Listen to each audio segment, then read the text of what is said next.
The China-Taiwan tussle. What is the reason for the long-running tension between Beijing and Taipei? Where is the relationship headed and what implications does it have for the Indo-Pacific region and for India? Tensions between China and Taiwan have escalated since October 1 when China observes its National Day to mark the birth of the People's Republic of China. Coinciding with the 72nd anniversary celebration, China flew over 100 jets into Taiwan's air defense identification zone, jangling nerves in Taiwan and setting off alarm around the world that it was prepping to take up over the island by force. Although largely unrecognized by other countries such as self-ruled Taiwan sees itself as no less than an independent nation and its leaders including the fiercely pro-independence President Jiang Wen have vowed to defend its sovereignty against the Chinese goal of reunification. But Taiwan is entirely dependent on the US for its defense against possible Chinese aggression. And that is why every spike in military tensions between China and Taiwan injects more hostility in the already strained relationship between Washington and Beijing. 1949 founding of the PRC. Taiwan, earlier known as Formosa, a tiny island off the east coast of China, is where Chinese Republicans of Kuomintang government retreated after the 1949 victory of the communists, and it has since continued as the Republic of China. The island is located in the East China Sea to the northeast of Hong Kong, north of Philippines and south of South Korea, and southeast of Japan. What happens in and around Taiwan is of deep concern to all of East Asia. Taiwan observes October 10, Double 10, as its national day. It was on this day in 1911 that sections of the Manchu army rose in rebellion, leading ultimately to the overthrow of the Qing dynasty and the end of 4,000 years of the monarchy. The ROC was declared on December 29, 1911, and it found its feet in the 1920s under the leadership of Dr. Sun Yat-sen, founder of Kuomintang Party. Sun was succeeded by General Chiang Kai-shek, whose action against the Chinese communists who were part of an alliance with the KMT triggered the civil war that ended in victory for the communists and retreat of Chiang and KMT to China. Since its founding in 1949, the PRC has believed that Taiwan must be reunified with the mainland. While the ROC has held out as an independent country, the ROC became the non-communist frontier against China during the Cold War and was the only China recognized at the UN until 1971. That was when the US inaugurated ties with China through the secret diplomacy of Henry Kissinger, National Security Advisor to President Richard Nixon. The US backs Taiwan independence, maintains ties with Taipei and sells weapons to it, but officially subscribes to PRC One China policy, which means there is only one legitimate Chinese government. Just 15 mostly very small countries recognize Taiwan. China-Taiwan tensions. In 1954-55 and in 1958, the PRC bombed Jinmin, Maju and Danchen Islands under Taiwan's control. Drawing the US, Congress passed the Formosa Resolution authorizing President Dwight D. Eisenhower to defend ROC territory. In 1955, Premier Zhou Enlai declared that the Bandung Conference that he wanted negotiations with the US. But as civil war broke out in Lebanon in 1958, China resumed the bombing, provoking the US to supply Taiwanese outposts on the island.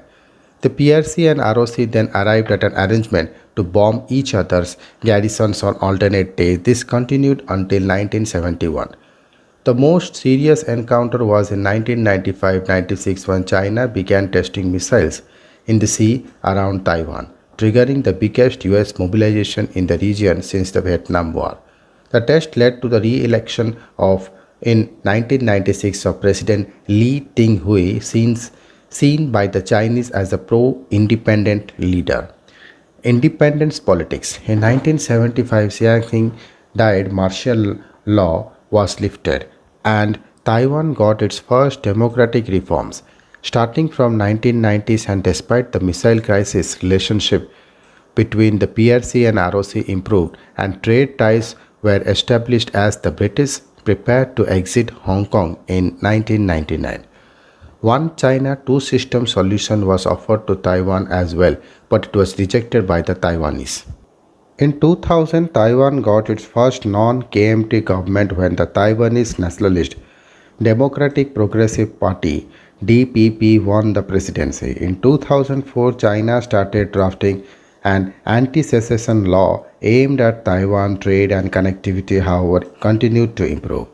Today, the two big players in Taiwan's politics are the DPP and KMT, broadly the parties in the island's Hakka inhabitants and the minority mainland Chinese, respectively.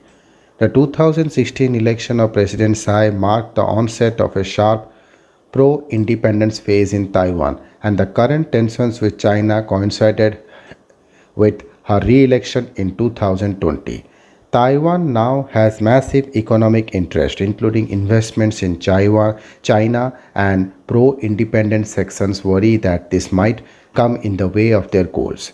Inversely, the pro reunification sections of the polity, as well as in China, hope that economic independence and increasing people to people contact will wear out the pro independence lobbies.